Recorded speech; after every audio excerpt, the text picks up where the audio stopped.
I'm Victoria Weinstein, the parish minister of the Unitarian Universalist Church of Greater Lynn, and I want to welcome you to our Summer Sundays, which are our offerings for July and August when we take a break from our traditional worship services.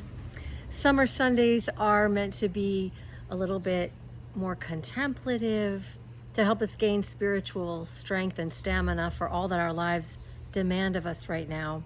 And they're also a little bit shorter. And the July offerings are led by the Reverend Mios and Joan Amaral of the Zen Center of the North Shore. And I'm so happy that she agreed to be with us in this way in virtual community. I'm also really happy that we have Greg Gallo joining us to offer music with his guitar while our music staff takes a vacation. You can learn more about our church at uucdgl.org, and please join us for coffee hour and conversation on Zoom at 11 a.m. every Sunday. Stay safe, stay well, and stay in touch.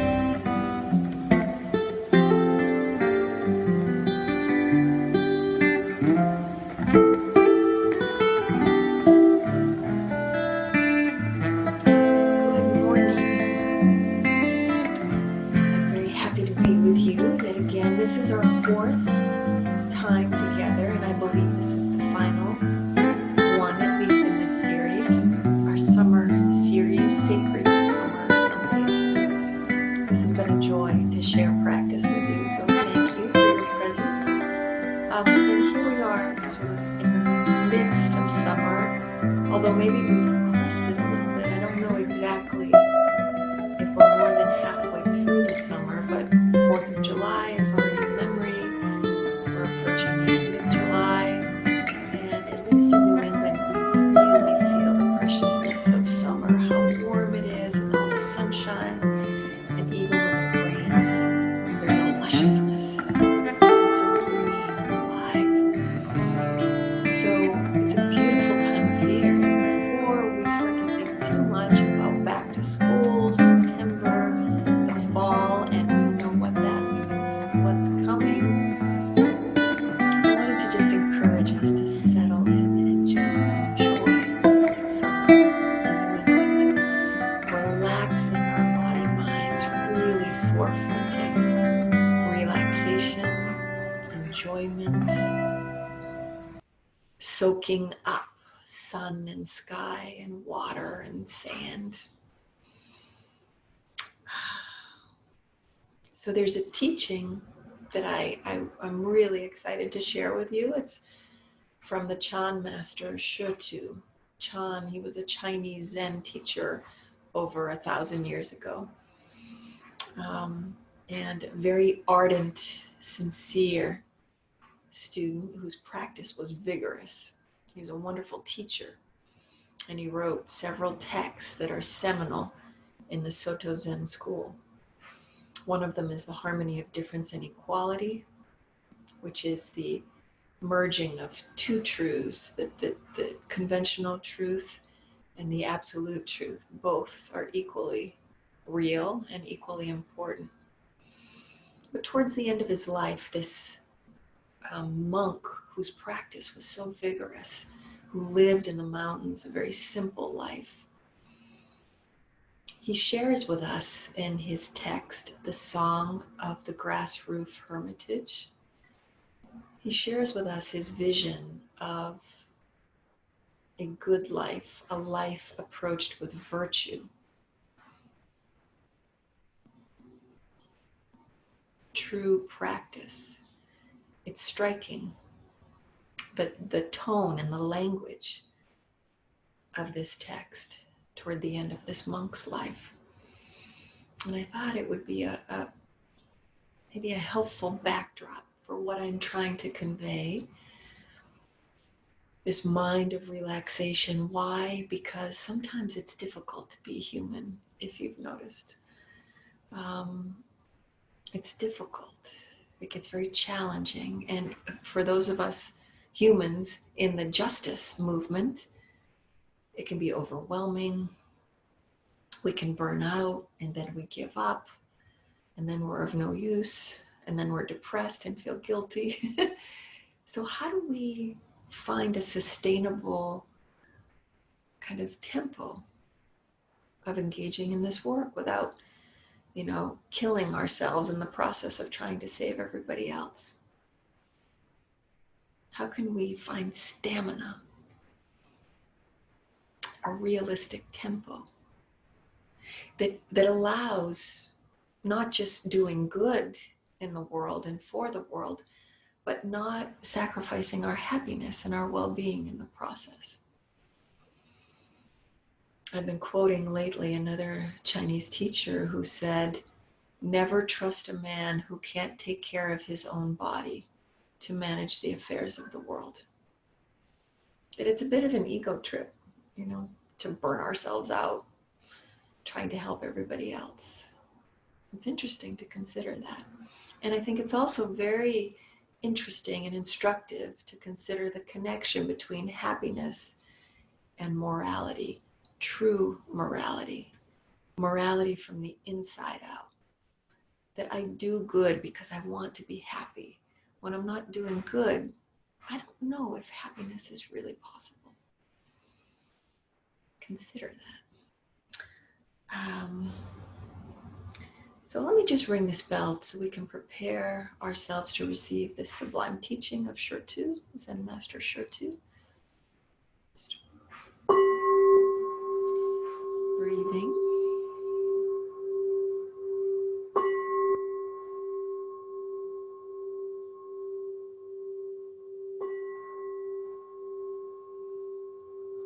So beginning to settle our body-mind, noticing our body-mind just as it is in this moment. Arriving here is arriving into the truth, into acknowledging fully, truthfully, what's happening here. How is it going? It's very helpful to find stillness in the service of this effort of truth-telling. To feel the bottom part of our body making contact with our cushion, sofa, the chair, whatever's beneath us, the grass. Feet on the floor if we're walking, feet on the ground if we're walking, each foot making contact. Our hips if we're seated, our whole back body if we're lying down. Just noticing your base, feeling yourself supported. And growing the spine up, lengthened long from there, extending up through the crown of the head and out toward the sky, lengthened. Between heaven and earth, you, your body, your tailbone, the soles of your feet, crown of your head. And now taking a couple deep breaths on the inhale, expanding. And on the out breath, releasing, stabilizing, dropping down, grounding. Practice that for a few rounds. Breathing in, opening to what you're about to hear with freshness, curiosity, engagement, and breathing out, feeling yourself right here as you're receiving this text and engaging with it. Like, what does this mean for you? How does it hit you? How does it relate with your life? Okay. Song of the Grass Roof Hermitage, our ode to summer and asserting the relaxation body, the repose body, the bliss body. And this again is the teaching of a Zen master toward the end of his long life of practice. This was his maybe final realization. I've built a grass hut where there's nothing of value. After eating, I relax and enjoy a nap. When it was completed, fresh weeds appeared. Now it's been lived in, covered by weeds. The person in the hut lives here calmly, not stuck to inside, outside, or in between. Places worldly people live, he doesn't live. Realms worldly people love, he doesn't love. Though the hut is small, it includes the entire world. And 10 square feet, an old man illumines forms in their nature. A bodhisattva trusts without doubt. The middling or lowly can't help wondering, will this hut perish or not? Perishable or not, the original master is present, not dwelling south or north, east or west, firmly based on steadiness. It can't be surpassed. A shining window below the green pines, jade palaces, vermilion towers can't compare with it. Just sitting with head covered, all things are at rest. Thus this mountain monk doesn't understand at all. Living here, he no longer works to get free. Who would proudly arrange seats trying to entice guests? Turn around the light to shine within, then just return. The vast, inconceivable source cannot be faced or turned away from. Meet the ancestral teachers. Be familiar with their instruction. Bind grasses to build a hut and do not give up. Let go of hundreds of years and relax completely. Open your hands and walk, innocent. Thousands of words, myriad interpretations are only to free you from obstructions.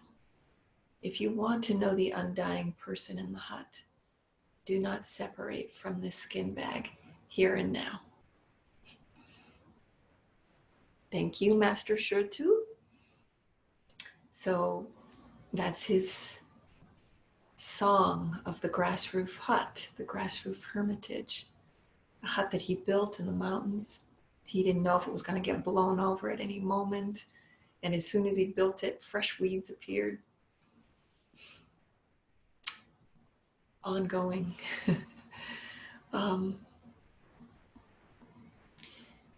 Yeah, and I've always found it to be very moving. This is a simple hut, but it's as big as the entire world.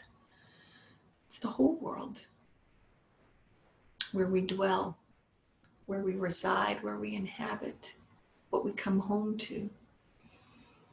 Not defended, wide open. And there's relaxation there. It's where we rest. We take a nap. We prepare food. We make the food, we eat the food, we clean up afterwards, and then we rest. We take a nap. Simple living. No drama. Just chugging along. Doing one thing and then the next thing. Caring for the body. He says, if you want to know the undying person in the hut, do not separate from this skin bag here and now. If you want to break through, achieve justice for immigrants, or finally end racism, how are you going to take care of yourself in the process? Not only so that you can be there for the whole process of that work, because it's going to be a long haul, but also so that you can enjoy it. And not just at the end when we achieve the end of racism, but in the very process of the struggle. The skin bag, our body, it needs to be fed. It needs to swim. I think it's kind of a felony in New England on a beautiful day to stay inside and work, even if it is a Tuesday, especially for those of us living near the ocean. to dive into the ocean, to submerge, to immerse ourselves deeply in the way of peace, of enjoyment. In Buddhism, there are 3 bodies of the Buddha, the Trikaya, the 3 bodies of the Buddha. This is interesting. The first one, the Dharmakaya, the Dharma body, the ineffable, the ungraspable. It's kind of like God, the absolute, the unknowable.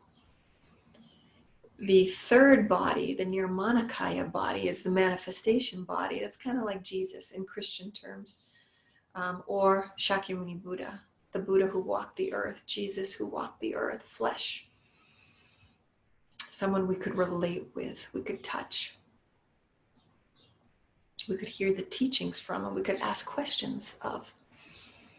The 2nd body, kind of maybe the confluence of the ineffable and the flesh, is the Sambhogakaya, the bliss body of Buddha, or the relaxation body, the repose body, the enjoyment body. And I feel that's what this text of Shortshoots is pointing to, and what I offer to you for those of you in the struggle to wake up, to encourage others to wake up, until justice is real, until there's real equality and dignity for all.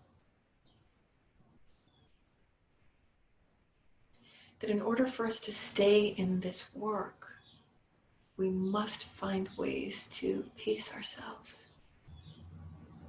You know, in the enemy, whoever or whatever we define that to be, will win if we end up bitter and tight and unhealthy and shut down and even more territorial and defended. So how do we stay open, juicy, receptive? I really appreciate Shortshoots saying,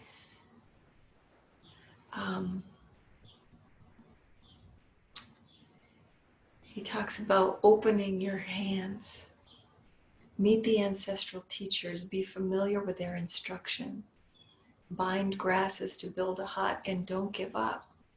Keep going, building, growing community, getting closer to truth. Let go of hundreds of years and relax completely. Open your hands and walk innocent. I love that. Let go of hundreds of years and relax completely. Let's not worry about our ancient twisted karma, what we were born into, the situation that we were born into, who we apparently elected. What about right now? The fresh right now, the fresh present moment. Now what will it be? This is bind grasses to build a hut and don't give up. And this is the enjoyment, the relaxation body. You know, there's this purity, this innocence to that. Open your hands and walk innocent. Open your hands, let go of the clenching, of the holding, of an attachment to a particular outcome. We don't know how any of this will end, any of it. Let's let go of a fixation on that. Let's focus on the doing, the relationships we're growing with each other in the service of justice.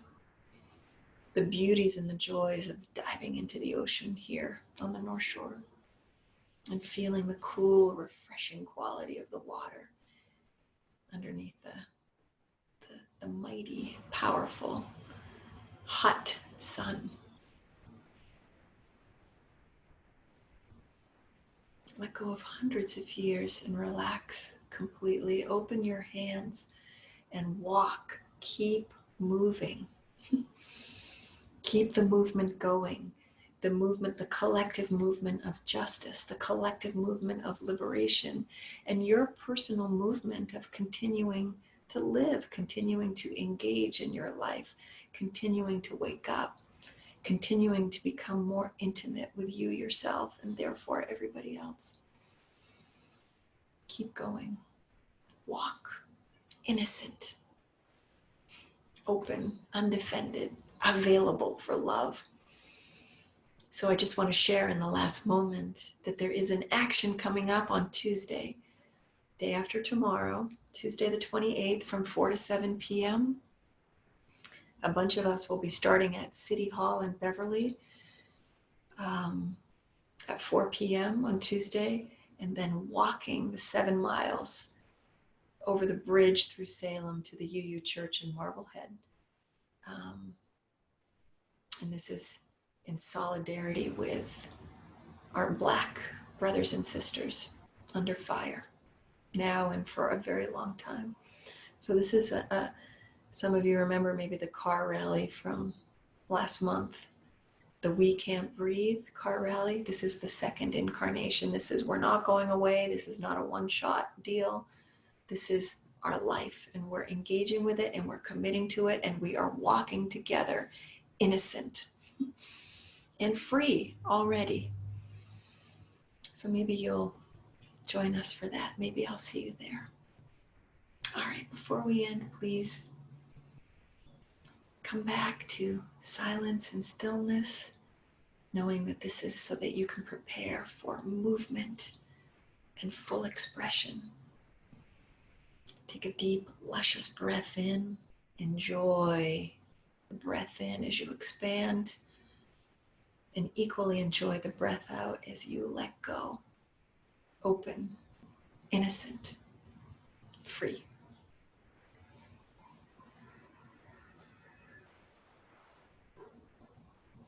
Please enjoy your awakening.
Hello everyone, my name is Greg Gallo. Happy Sunday to you all.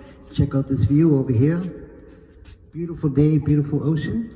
I hope my music makes you feel just a little bit better during these crazy times. God bless and have a wonderful day.